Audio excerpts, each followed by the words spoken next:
제2장 신학적 접근.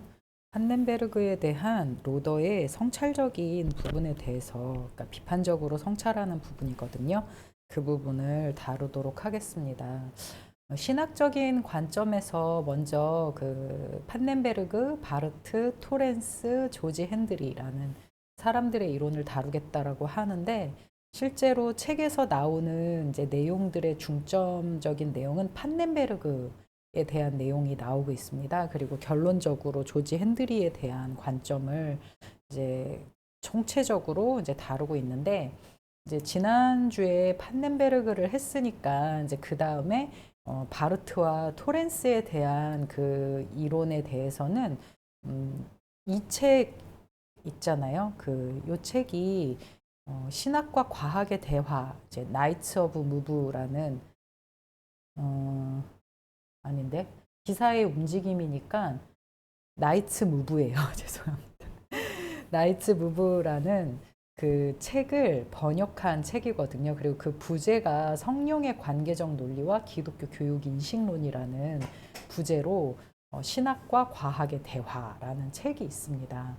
이 책을 되게 보시면 피에르 케고르의 이론을 상당히 과학적으로 그리고 신학적으로 되게 잘 풀어놨어요. 그런데 여기에서 이제 제가 이 책을 언급을 하는 이유는 이제 이 신학적인 관점의 내용 안에서 토렌스에 대한 내용이 나오지는 않아요. 그리고 바르트에 대한 내용도 나오지는 않는데 엄밀히 말하면 그 바르트에 대한 토렌스의 그 해석을 재해석을 바탕으로 쓴 책이 이제 이 책이라고 볼 수 있습니다. 그리고 이제 그 안에 또 베이스는 키에르 케고르가 이제 들어가 있는 거고요. 그리고 이제 그 내용의 중심의 부분은 칼케돈 신조, 예수 그리스도의 신성과 인성인 거죠. 삼위일체에 대한 그 묘사되어 있는 그 관계성을 이야기를 합니다. 그래서 이 책을 꼭 읽어 보셨으면 합니다. 어쨌든 이제 제임스 로더는 나는 바르트와 어쨌든 토렌스를 다루고 있으니까 토렌스의 기반이 바르트이기 때문에 제가 신학을 잘 모릅니다. 그래서 여기 이제 책에 나와 있는 내용만 다루고 있습니다. 그래서 토렌스의 재해석을 다루고 있고 이 책에선 토렌스에 대한 내용은 자세하게 나와 있지 않고요. 그리고 토렌스에 대한 재해석을 또 재해석한 그 내용은 바로 이 책에서 보실 수 있다는 것을 말씀을 드립니다. 그리고 이제 두 번째 이제 신학적인 접근에서 판넨베르그에 대한 그 내용을 잠깐 밝혔잖아요. 지난 시간에. 그런데 이제 그 판넨베르그의 이론에 대해서 동의하는 점을 딱 한 가지를 말해요. 그러니까 판넨베르그의 연구 업적이라면 이제 로더가 말하는 부분인 거예요. 세속 연구들의 위협적인 영향력에 대한 적절한 대안이라는 거죠.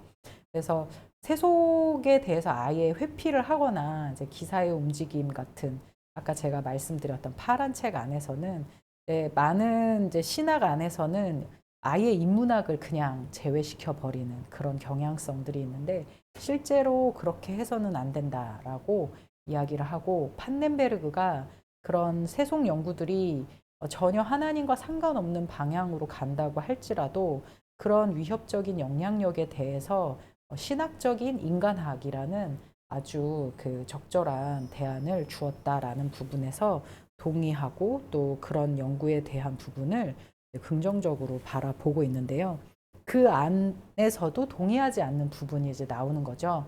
동의하지 않는 부분의 그 첫 번째는 바르트나 이제 그런 신학, 저는 이제 신학을 전공하지 않았으니까 대부분의 그 신학에서는 뭐 자유주의 신학이 아닌 이상은 그런 신학 아래에 있는 인문과학이라는 그런 평가를 내리는 것 같아요. 그래서 나는 그러니까 이제 제임스 로더는 그런 거죠. 인문과학이 신학 아래에 있는 건 아니다라고 그렇게 생각을 하는 거죠. 그러니까 이제 이게 뭐 다양한 신학하시는 분들에게는 논의가 되겠지만 이제 처음에 제가 말씀을 드렸던 간학문과 질적 변증법이라는 그 학문의 법, 그러니까 이제 제임스 로더의 학문의 방법론인 거죠. 이거 한 번 거치고 그 다음에 이거를 거치는 그게 이제 제임스 로더의 방법론인데 그냥 이제 제임스 로더의 방법론의 기본적인 그 자신의 기조를 밝히는 거라고 볼 수 있습니다. 그래서 신학과 인문과학이 이제 서로가 완전한 상태로 유지되는 거예요. 뭐 신학이 뭐 어디보다 더 우세하거나 혹은 또 인문과학이 우세하다 이게 아니라 이것과 이것이 같이 함께 이루어져야 된다라고 말을 하고요. 완전한 상태로 유지하면서 상호작용을 일으킬 수 있어야 된다라는 것입니다. 그래서 그러니까 이제 대부분의 신학 안에서는 인문과학을 신학보다 한 단계 아래로 이렇게 보다 보니까 그런 관점으로 하는 연구는 아니다라는 것을 이제 말을 하는 것 같아요. 그리고 동의하지 않는 부분 두 번째에서 그 외부 지향성이라는 것을 이제 판넨베르그가 말한 그 외부 지향성이 그 단순히 인간의 육체 그리고 거기에 이제 상응하는 어떤 하나의 영에 대해서 인간의 육체에 있고 영이 있지 그러면서 이제 어떤 반사적인 그냥 무조건적으로 나오는 그런 영의 개념이 아니라 이제 그 안에 그 인간의 영 안에도 아주 격렬하고 되게 역동적인 그런 그 영역이 존재한다라고 이제 보는 거죠. 그래서 더 강력한 동인, 이 동인이라는 건 심리학적인 용어잖아요. 드라이브. 어떤 행동의 근원이 되어지기도 하고, 그 힘의 그 근원이기도 한 그런 내용으로 단어를 심리학적인 용어에서 사용을 하는데 그렇게 이해되어져야 한다라는 거죠. 그러니까 예를 들어서 헬런 켈러의 이야기가 책에서 나오거든요.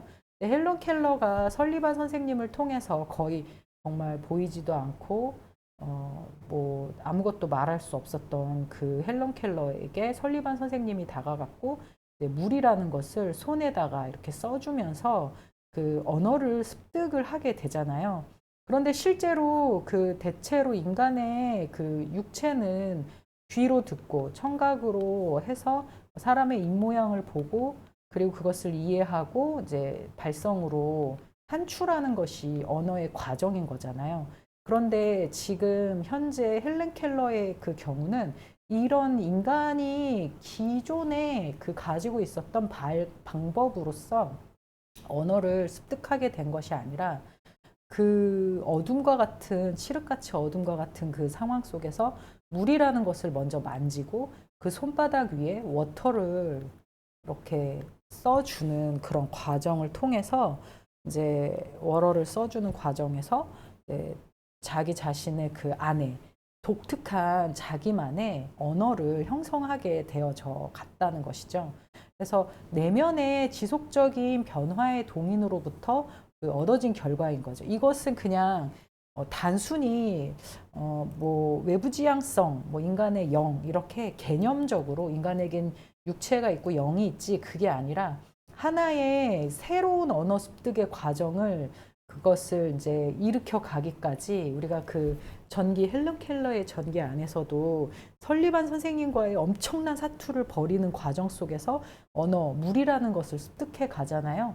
그러니까 그 안에 있는 그 누구도 설명할 수 없는 그 사람만의 아주 강력한 그 변형을 향한 그 사투 그런 부분들이 이 외부 지향성 안에 좀 결여되어 있지 않겠느냐라는 그런 설명인 것을 볼 수 있습니다. 그래서 이제 그렇게 그냥 인간의 외부 지향성, 그냥 인간이 바깥 세계를 지향하는 그런 존재라고 하지만 그 외에는 더 인간 안에 있는 보이지 않는 아주 강력한 인간의 동인, 바로 이 드라이브라는 그런 것은 실제로 심리학이라는 영역이 아닌 이상은 그것을 설명해낼 수 없다라는 거죠.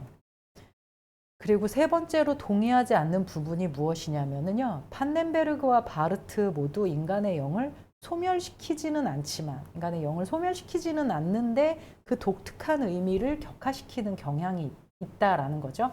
그러니까 이제 우리가 예를 들어서 하나님이 계시면은 상대적으로 인간은 마치 하나님에게 이렇게 마치 먹혀 들어가는 존재인 것처럼 대부분 우리가 교회 안에서도 그렇게 이해하는 경우가 있어요. 그러니까 이제 저희 같은 저는 이제 오순절 계통이다 보니까 이 성령의 충만함을 대체로 그렇게 이제 마치 삼손이 하나님에게 확 그 힘이 주장이 되어질 때 그 안에서 삼손이라는 사람이 막 그 인격도 없어진 것처럼 막 이렇게 왜 아예 힘에 그냥 지배되는 그런 느낌을 받잖아요. 근데 솔직히 삼손이라는 사람도 나중에는 어떤 그 자신의 의지를 발휘하냐면 하나님 나에게 한 번만 힘을 달라. 내가 이들을 다 죽이겠다라고 그렇게 의지를 발휘해서 한 번만 힘을 달라라는 그런 표현을 쓰잖아요. 그러니까 실제로 그게 마치 삼손의 힘이 아닌 것처럼 그렇게 우리가 죄송해요. 이것도 좀 되게 말하기가 좀 그 신학적으로도 되게 델리케이트한 그런 부분이 있는 거죠. 그런데 그 안에 삼손 안에서도 인간의 어떤 의지와 그 우리가 다 이렇게 표현할 수 없는 그 부분이 있다라는 거죠. 그런데 이런 성령과 인간의 그 영 사이에는 구별된 통일성이 유지되어야 한다라는 것입니다.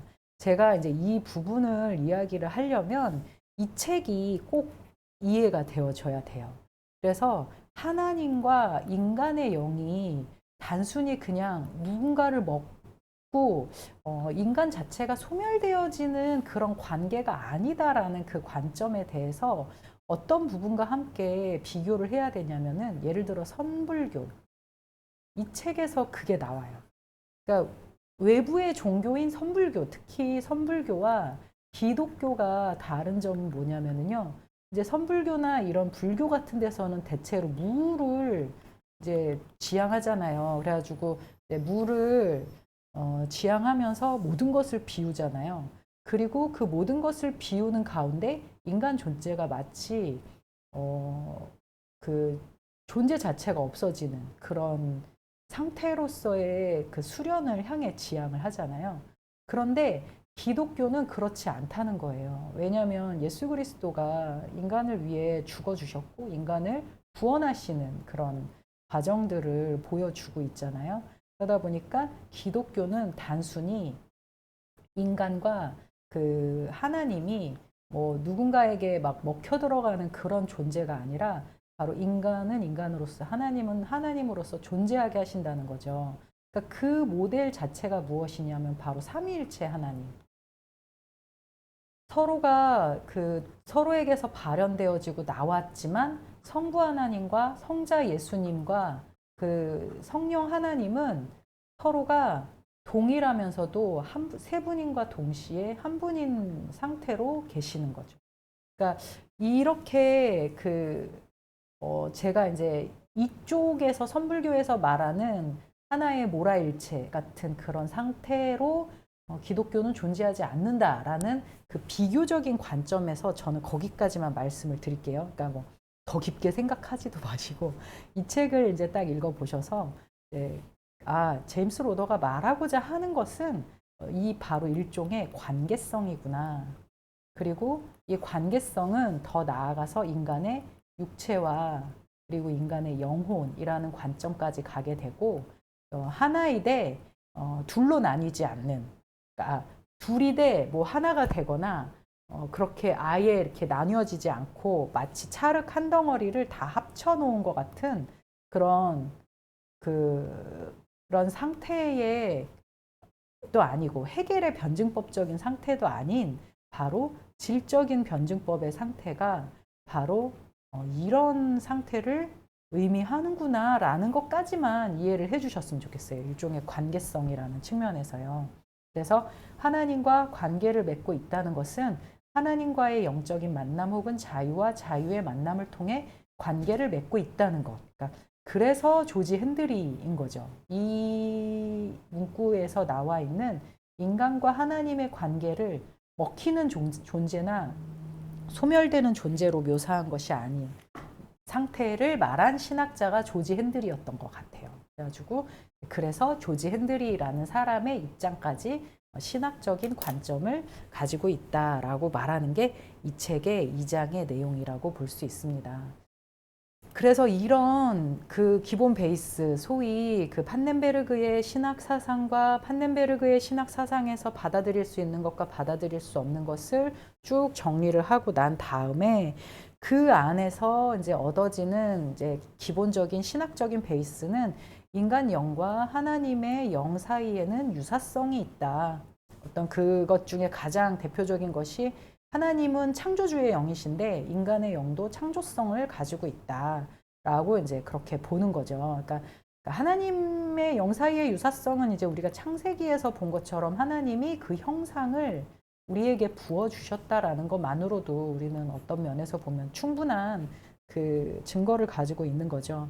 근데 그 다음에 그런 인간이 하나님의 그 형상을 죄에 의해서 파괴되어지고 그리고 잃어버리게 되고 그냥 단순히 이 죄가 가지고 온 결과가 그냥 뭐 죽음이라는 그런 측면이 아니라 살아가면서도요 다양한 트라우마들이 되게 존재하잖아요. 그 트라우마를 통해서 파괴된 그런 인간의 상태, 뭐 아주 이제 정신병리학에서 말하는 정신분열이나 뭐 예를 들어서 불안의 그 상태라든가 그런 것들이 아주 강력하게 일어나는 그런 사람들이다거나 아니면은 뭐 단순한 어떤 컴플렉스의 수준까지 이르는 어떤 트라우마의 상황이라도 인간은 그리스도 안에서 새롭게 창조되어질 수 있다라는 그런 관점을 가지고 이 책을 써 나가게 됩니다. 그래서 우리는 내가 아니라 그리스도, 그러니까